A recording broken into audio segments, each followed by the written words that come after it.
بعض اوقات ہم کسی درد میں شدت سے روتے ہیں اور اچانک چپ ہو جاتے ہیں، کیونکہ اندر سے کوئی دلاسا دیتا ہے کہ غم نہ کرو، اللہ ہمارے ساتھ ہے۔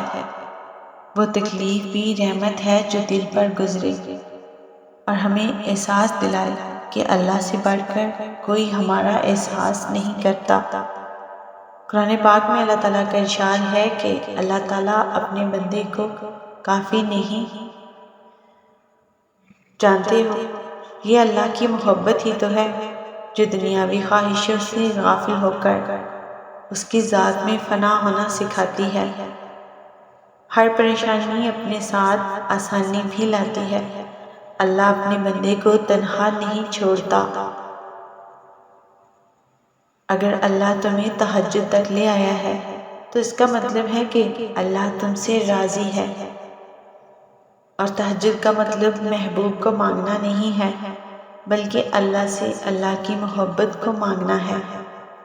جب دعا کرتے وقت تمہاری آنکھوں سے آنسو آنے لگے تو سمجھ جانا تمہاری دعا بارگاہ الہی میں قبول ہو چکی ہے، اور یہ بات ہمیشہ یاد رکھا کرو کہ تمہارے پاس تو وہ اللہ ہے جس کے ایک اشارے پر پہاڑ پگھل سکتا ہے اور موم پتھر بن سکتا ہے۔ وہ نصیب بنا بھی سکتا ہے اور مقدر کو بدل بھی سکتا ہے۔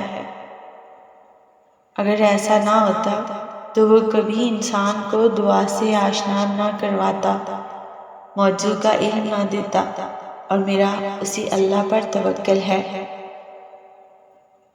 سورہ یوسف میں انتہائی پیارا سبق ہے کہ زندگی میں آپ کے عزیز اور آپ کے انتہائی قریبی لوگ بھی آپ سے دغا کر جائیں، آپ کے خلاف ہو جائیں، تب بھی آپ صبر سے کام لیں اور اللہ پر مکمل بھروسہ رکھیں،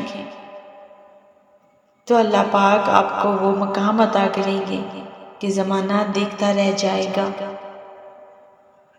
اندھیر نگری میں روشنی اور نور کے خزانے آپ پہ کھول دیے جائیں گے، اور پھر رب تو اتنا رحیم ہے کہ اس کی بے انتہا محبت کو دیکھ کر دل پھٹنے لگتا ہے کہ ہم تو صرف اپنی غرض کے لیے اسے یاد کرتے ہیں، لیکن وہ پھر بھی مسکرا کر اپنے بندے کو سینے سے لگا لیتا ہے۔